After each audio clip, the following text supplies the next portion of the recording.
World के खूबसूरत शहरों की तस्वीरें हम दीवारों पर लगाते हैं, मोबाइल कंप्यूटर पे वॉलपेपर रखते हैं। लेकिन हम जब इंडिया के शहरों के बारे में सोचते हैं तो मन में घृणा उत्पन्न होती है। लोग रास्तों पर कचरा गंदगी फैलाते हैं, पेशाब करते हैं और थूकना तो मानो आम बात है। 2014 में पंतप्रधान नरेंद्र मोदी ने स्वच्छ भारत अभियान जोर शोर से शुरू किया। देश भर में इस अभियान से कुछ लोग सेल्फी खींचने के लिए जुड़े, कुछ लोगों को ड्यूटी का हिस्सा समझकर जुड़ना पड़ा। लेकिन नागपुर के कुछ हाउसवाइफ्स ने ठान ली अपने नागपुर शहर की गंदी तस्वीर एक खूबसूरत शहर में बदलने की। नवंबर 2014 में गृहिणी समाज के कुछ गृहिणियों ने आई क्लीन नागपुर शुरू किया। इन महिलाओं ने स्वच्छता को अपने घर आंगन तक सीमित न करते हुए अपने देश को खूबसूरत बनाने का बीड़ा उठाया। रास्ते पर जो पब्लिक प्लेसेस की कंपाउंड वॉल्स होती है, वहाँ की गंदगी साफ करके, दीवारों को साफ करके उन्होंने उन पे वारली पेंटिंग्स बनाई। शहर को प्यार के लाल और शांति के सफ़ेद रंग से रंगाकर वंदनाताई मजूमदार और आईक्लीन नागपुर ग्रुप ने सही मायनों में स्वच्छ भारत अभियान नागपुर में सफल किया और संदेश दिया कि स्वच्छता हम सब की जिम्मेदारी है। तो आइए जानते हैं आईक्लीन नागपुर के बारे में।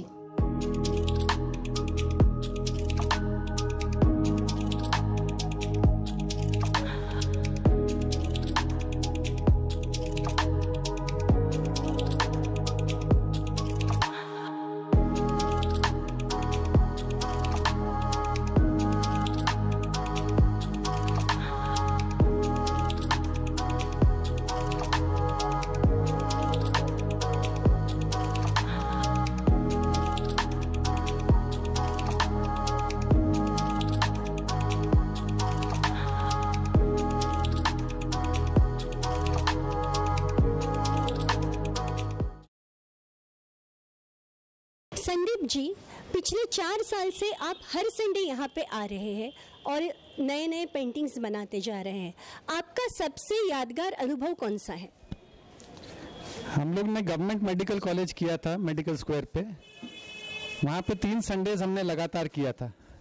फर्स्ट संडे जो हमने किया था काम, तो वहाँ के जो वेंडर्स थे चाय वाले, उनको लगा कि शायद ये कोई हमारे काम में अड़चन होगी या हमको भगा देंगे या कुछ भी। पर तीसरे संडे तक वही आदमी हमें चाय सर्व कर रहा था और वो बहुत खुश था कि आपने हमारी जगह को इतना सुंदर बना दिया। हमें कल्पना भी नहीं थी कि हमारी जो इतनी गंदी सी जगह थी वो इतनी स्वच्छ हो जाएगी। और वो खुद जो भी लोग वहाँ पे न्यूसेंस करने आ रहे थे वो खुद उनको भगा रहे थे। हमको उसकी ज़रूरत नहीं पड़ी फिर वो मेंटेन करने की। वो आज भी स्पॉट इतना ही सुंदर है, आज भी खूबसूरती बरकरार है। हाँ जी। मीना जी, हर संडे आप आईक्लीन नागपुर के साइट पे आती है और पेंटिंग करती है। आपने यहाँ आने का फैसला क्यों लिया? मैं एक्चुअली स्कूल में एक प्रिंसिपल थी, डेफ एंड डम स्कूल में। आफ्टर रिटायरमेंट के बाद मुझे लगा कि कुछ समाज के लिए कुछ करना चाहिए और ड्राइंग पेंटिंग मेरा पैशन है, तो क्यों ना इसका उपयोग समाज के लिए करें। इसलिए मैं आईक्लीन नागपुर से जुड़ी हूँ 1 साल से और हर स्पॉट पे मैं जाती हूँ और जितना हो सके मैं अपने आप से ड्राइंग पेंटिंग करती हूँ। शिवम, आईक्लीन नागपुर के बारे में आपको कैसे पता चला? मैंने आईक्लीन का नाम फेसबुक पे पहली बार सुना, फिर मैंने उनसे कांटेक्ट करके आईक्लीन को ज्वाइन किया मैंने। इस उपक्रम से आप क्यों जुड़े रहना चाहते हैं? मुझे लगता है कि आईक्लीन एक बहुत अच्छा माध्यम है जिसके जरिए हम यूथ को ये सिखा सके कि स्वच्छता और सुंदरता का महत्व कितना है। रुचिता, आप यहाँ पहली बार आई है, कैसे लग रहा है आपको ये अनुभव? मुझे लग रहा है मेरा बचपन वापस लौट आया है और मैं अपने फ्रेंड्स के साथ एंजॉय कर रही हूँ। Agnieszka, how did you join iClean Nagpur and how is your experience? I joined iClean Nagpur by accident, you could say. I joined about a year ago. I just saw their painting and I saw that we can join through Facebook. So since that time I'm with them. I enjoy every Sunday. My kids also joined. We are enjoying. We are just feeling good about spreading the news about cleanliness. It's like a social work and also my hobby, because since long I'm painting, so it's like 2 in 1. And Surya ji, how do you find it here? Yeah, I love वाली painting. And Saya ji, what about you? मुझे वाली painting बहुत अच्छा लगता है. Oh, that's great. आज तक 150 sites कर चुके आइकलिन नागपुर के 100 से भी ज़्यादा सदस्य हैं, जिनमें 70 साल की सीनियर सिटीजन से लेके यूरोपियन महिला और उनका 5 साल का बच्चा भी शामिल है। नवंबर 2014 से आइकलिन नागपुर ने हर संडे वॉल पर वारली पेंटिंग किया, जिसमें से तेज बारिश के कारण वे सिर्फ 2 संडे पेंटिंग नहीं कर पाए।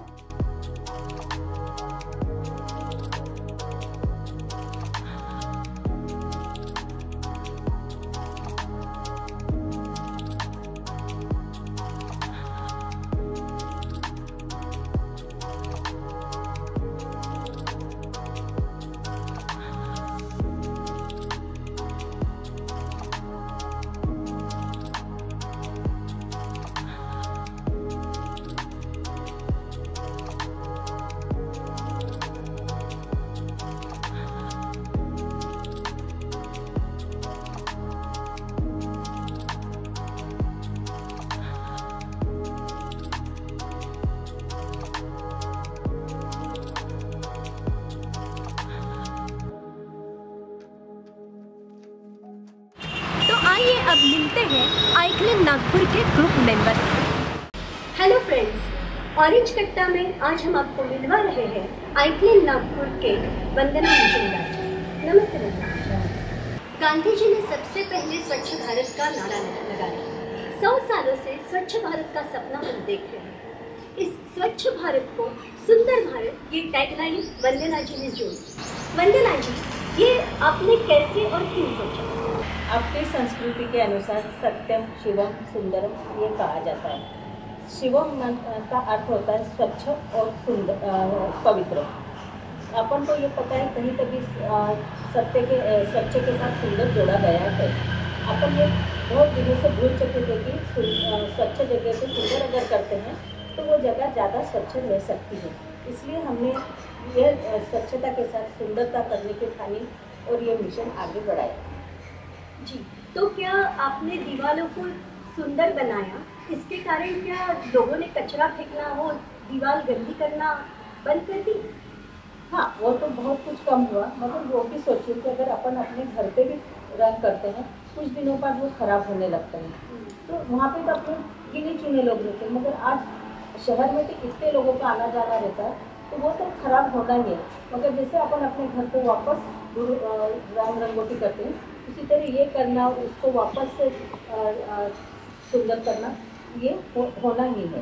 वंदना जी, आप एक गृहिणी और गृहिणी समाज की से आप जुड़ी हुई हैं, आपकी सारी सहेलियाँ भी आज मौजूद हैं। ऐसे होते हुए भी आपकी उम्र की औरतें हम देखते हैं कि भजनी मंडल या ऐसे कुछ धार्मिक कार्यक्रमों में ज़्यादातर सहभाग लेती हैं। ऐसे इसमें आपने और आपकी सहेलियों ने ये अलग राहत कैसे चुनी? ये सब मेरी गृहिणी समाज की सहेलियाँ हैं। एक समय ऐसा आ गया कि जब मेरी रिस्पॉन्सिबिलिटी पूरी हो चुकी थी, अब मैं सोचती थी अपने समाज ने तो मुझे बहुत कुछ दिया है, मतलब मेरा भी कुछ कर्तव्य बनता है कि मैं समाज को अपनी तरफ से कुछ दूँ। तब मैंने ये सोच के कि अपन चलो स्वच्छता का एक अभियान शुरू करें, और हम लोगों ने आइकलिन नाम से एक नया अभियान शुरू करा। और ये सब पहले हम 5-6 जनों ने मिलकर ही अभियान शुरू करा, और अभी देखते देखते वो काफिला बहुत बड़ा हो चुका है। तो ये एक गृहिणी ने ये एक की हुई कोशिश है, इन सब गृहिणियों ने मिलकर अपने समाज को, अपने देश को, अपने शहर को सुंदर करने की कोशिश की। लेकिन फिर आपने भगवान की तस्वीरें क्यों नहीं चुनी? क्योंकि भगवान अपना इतना सस्ता नहीं है कि अपन उसको रास्ते पे कहीं पे भी बिठा दें। जी, उससे अपन अगर कुछ सुंदरता करके लोगों के मन में ये भाव ये करें कि नहीं, ये सुंदर दिख रहा है, अपन ने उसको गंदा नहीं करना चाहिए। भगवान को देख के ठीक है 2 मिनट कोई ये सोचेगा, मगर अगर हमारा सुंदरता देख के भी स्वच्छता रहती है तो क्यों भगवान को वहाँ पे लाया जाए? तो फिर आपने वारली ही क्यों चुना? क्योंकि देखिए, नागपुर तो गोंडवाना का एक भाग है, गोंड पेंटिंग भी है, फिर मधुबनी पेंटिंग है, तो आपने वारली ही क्यों चुना?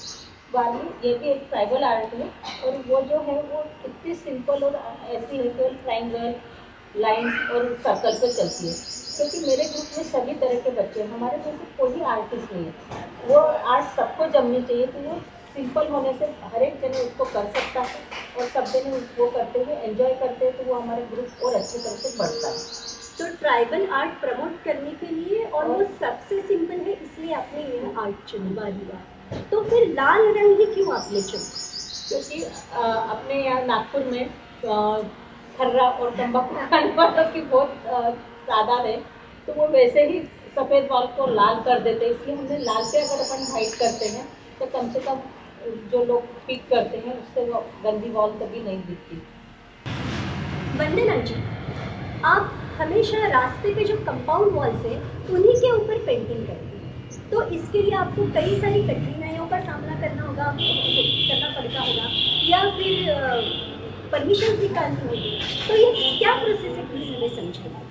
हम लोग वहाँ पे हमको बहुत सारा कचरा कूड़ा दिखता है, हम वहाँ पे जाके उसकी वॉल किसकी है कि इन लोगों से परमिशन लेते हैं, फिर उनको रिक्वेस्ट करते हैं, क्योंकि हमारे पास ऐसा फंड नहीं रहता है। तो अगर आप हमको कलर से ब्रश से अगर मदद करते हैं तो हम लोगों का प्रॉब्लम सॉल्व हो जाता है। तो मगर आजकल सब जने खुशी खुशी हमको कलर और ब्रशेस वगैरह देते हैं। फिर हम लोग वो जगह सिलेक्ट करने के बाद वहाँ के पहले झाड़ के वगैरह पूरे साफ़ सफाई करते हैं, और हमारे को सफाई में LMC वाली कनक वाली ये दोनों जने मदद करते हैं। और फिर हमारे बच्चे दीवारों की घसाई करके जो जूना पोस्टर्स वगैरह लगे रहते हैं वो सारा निकालते हैं। उसके बाद हम लोग उसके ऊपर रेड कलर का जो टेराकोटा रहता है उसको करते हैं। उसके बाद हमारी पूरी वाडली टीम उसके ऊपर वाडली से ड्रॉ करती है, और फिर बाकी के सब बच्चे उसमें कलर फिल करके कंप्लीट करते हैं। तो क्या आप परमिशन लेती है LMC से या जहाँ कहीं भी आप इस स्कूल के कंपाउंड वॉल को बाहर से पेंट करती है, तो क्या आप परमिशन लेती हैं? हाँ, हम लोग रिटर्न में परमिशन लेते हैं, क्योंकि जिसकी वॉल है उसका उसके ऊपर हक रहता है, तो हम लोग उनसे परमिशन लेके फिर ही आगे काम शुरू करते हैं। कचरा साफ करना इतनी आसान बात नहीं है, हमें इतना कचरा उठाने की आदत नहीं है। ऐसे वक्त आपके क्या अनुभव है? नहीं, कचरा अपने को इतने अनुभव नहीं रहता है, मगर हम लोग LMC वालों को कनक वालों को रिक्वेस्ट करते हैं, वो लोग आते हैं हमको मदद करते हैं और पूरी तरह से हेल्प करते हैं वो लोग हमको। अभी तक उन्होंने कभी ये नहीं करा कि नहीं आए। कभी आपके ग्रुप मेंबर्स ने कोई आनाकानी किया, कभी किसी ने बहुत ज़्यादा काम किया होगा, ग्रुप मेंबर्स कैसे देखते हैं इस कचरा साफ करने? नहीं, हमारे ग्रुप के जो यंगस्टर्स हैं बहुत काम किए हैं, वो लोग हर टाइम कितना भी कचरा हो, कितना गंदा हो, तब भी उसको निकालते हैं। और बस एक मेरे को एक अनुभव आया हुआ है कि एक एजेड अंकल थे, वो हमारे इसमें ज्वाइन हुए, और एक संडे वो बड़े खुश थे, उन्होंने हमारे साथ काम किया। मगर अगले संडे जब हम एक जगह कर रहे थे वहाँ पर काफ़ी गंदगी थी, उन्होंने वो देखा तो बोले मैं ऐसे गंदे जगह में काम नहीं कर सकता, मैं आपका ग्रुप छोड़ रहा हूँ। तो ऐसे भी अनुभव आपको, लोग आते जाते लोग देखते रहते हैं, तो राह चलते हुए लोगों के अनुभव आप कुछ हमें बताएं। राह चलते हुए लोगों में मैं आपको बताती, हम लोग अभी आनंद वन गए थे, वहाँ पे 2 आजी लोग हमको गांव की ओर से हमका हमारा काम करते हुए देख के रुकी। पहले उन्होंने देखा इन्होंने रेड कलर करा हुआ है, उसके बाद जब हम उस पर वार्ली करने लगे उनके चेहरे पे इतनी ऐसी खुशी और आनंद दिख रहा था, कुछ आश्चर्य भी लग रहा था कि कितना अच्छा हो रहा है वगैरह। आखिर में वो हमको बोली आप लोग मेरी भी झोपड़ी पे आके करेंगी क्या? तो हम बोले थे हाँ ज़रूर, हम अगले टाइम आएंगे तब आपके यहाँ करेंगे। इसी प्रकार एक बार हम लोग टाइम्स ऑफ इंडिया के उधर कर रहे थे, तो वहाँ पे आजू बाजू के लोगों ने तो हमको कुछ प्रतिसाद नहीं दिया, पड़ोसियों ने कोई सहकार्य नहीं दिया।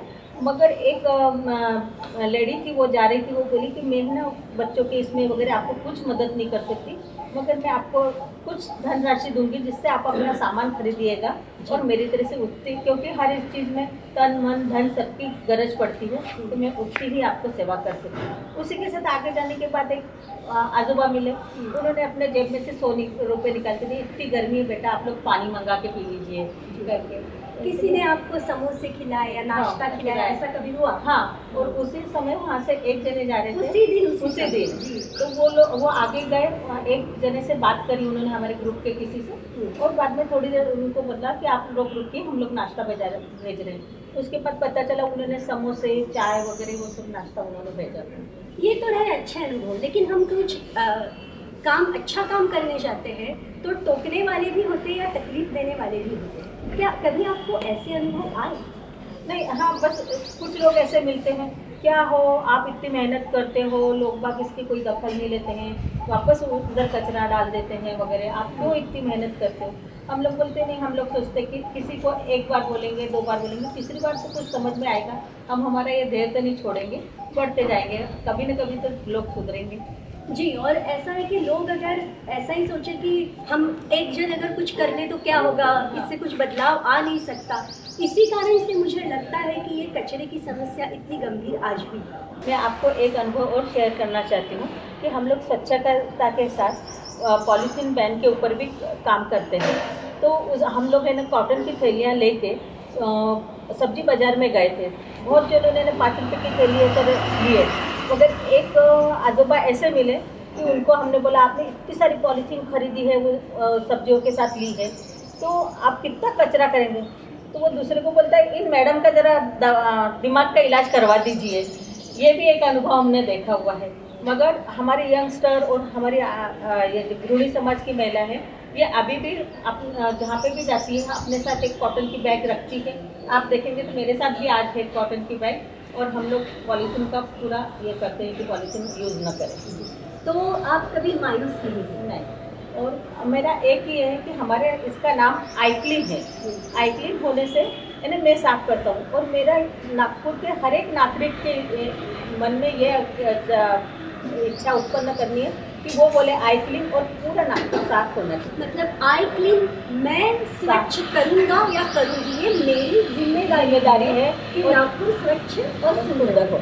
और इसकी प्रेरणा, आईक्लीन नागपुर की प्रेरणा आपको कहाँ से? आईक्लीन नागपुर की प्रेरणा मेरी छोटी बहन कल्पना केकरे, ये भोपाल में आईक्लीन भोपाल चलाती है, और उसी से प्रेरित होकर हमने यहाँ पे शुरू करा। अच्छा वंदना जी, इस उपक्रम से आपको क्या लगा, क्या बदलाव आपने इस शहर में पाया? हम लोगों ने पिछले साल CM PDI की एक वॉल के वहाँ पे बहुत गंदा रहता था, वो किया था। तो वहाँ पे जितने फ्लैट सिस्टम्स थे, वहाँ के लोग कभी गैलरी में नहीं आते थे। इस साल हम लोगों को CM PDI वालों ने वापस बुलाया, तब उन्होंने हमको बताया कि मैडम पहले यहाँ पे कोई भी गैलरी में नहीं आता था, मगर जब से आपने ये सब आईक्लीन का किया है, तब से यहाँ पे जिनके यहाँ भी गेस्ट आते हैं उनको वो पीछे ला के बताते हैं, देखो अब हमारा रास्ता कितना साफ और कितना सुंदर दिखता है। तो हमको उसे बहुत अच्छा लगा। और आप क्या चाहते हैं, आईक्लीन नागपुर किस मकाम तक पहुँचे, क्या बदलाव इसके थ्रू आप लाना चाहते हैं? हम लोग है ना आईक्लीन वाले सब जगह तो नहीं जा सकते, मगर ये 4 सालों से जो हमारा प्रयास चल रहा है उसमें हमने एक देखा कि जहाँ छोटे छोटे बच्चे इसमें ज़्यादा इन्वॉल्व होते हैं। हम लोग ने देखा पारधी समाज के बच्चे हमको आके जुड़े, झोपड़पट्टी के बच्चे आके जुड़े, और स्कूल के बच्चे वो भी खूब प्यार मेहनत से लगन से हमारे साथ आके जुड़ते और काम करते। तो मेरे दिमाग में ये बात आई कि स्वच्छता को आगे बढ़ाना है तो उसका जरिया बच्चे ही हैं, जिनके थ्रू ये बातें उनके घर सब आजू बाजू के समाज इसमें जाती है, और उससे हमको बहुत फ़ायदा हो रहा है। और अब मैं यही एक मेरी खूब इच्छा है कि सब जने ये इन्हें आईक्लीन करके पूरा नागपुर हर एक के मुंह में होना चाहिए आईक्लीन, और नागपुर स्वच्छ और सुंदर होना चाहिए। आप कह रही हैं कि पारधी समाज के बच्चे, जो कि हम समझते हैं इस समाज में बहुत ही ज़्यादा गुनहगार लोग रहते हैं, उस समाज के बच्चे भी आपसे मिले और झोपड़पट्टी के बच्चे भी आपसे जुड़े, इसके बारे में कुछ बताइए। हम लोग लोकमत स्क्वायर पे कर रहे थे, तब पारधी समाज के छोटे छोटे बच्चे हमारे साथ आए, और हम आंटी हम लोग भी करेंगे, दादा हम करेंगे। उनको हमने ब्रश थमाया, उन्होंने इतने अच्छी तरह से कलर किया वगैरह, और उनको खूब अच्छा लग रहा था। उसी प्रकार हम लोग महाराज बाग के उधर का कर रहे थे, तब उधर की झोपड़पट्टी के बच्चे आके हम लोगों के साथ जुड़े। जब उन्होंने हमको पूछा आप ये लोग सब क्या कर रहे हैं वगैरह, फिर बातों बातों में हाँ अभी मैं घर पे जाके मेरे पापा को बोलूँगा कि खर्रा नहीं खाना, तंबाकू नहीं खाना, रास्ते में नहीं थूकना, हाथ धो के खाना खाना, यानी ये सफाई के जो सब कुछ है ये उनमें लागू होने लग गए। उसी प्रकार जैसे हम हर स्कूल में जाते हैं, वहाँ के बच्चे हमसे जुड़ते हैं, उनके थ्रू हम उनको सफाई का वगैरह सब जैसे बताते हैं, तो वही एक जरिया है कि वो घर तक पहुँचाएगा। एक गृहिणी अपने घर को, अपने आंगन को साफ सुथरा रखे। इन घरेलू महिलाओं ने अपने आंगन का दायरा बढ़ाया और उसको अपने शहर तक आगे बढ़ाया। एक गृहिणी अगर ठान ले तो अपने घर के लिए अगर कुछ कर सकती है तो समाज के लिए भी बहुत कुछ कर सकती है। आईक्लीन नागपुर हमें ये बताता है। आइक्लिन नागपुर की टीम को हमारा ऑरेंज कट्टा की ओर से बहुत बहुत शुभकामनाएं। अगले बार फिर मिलेंगे एक और नए एपिसोड में।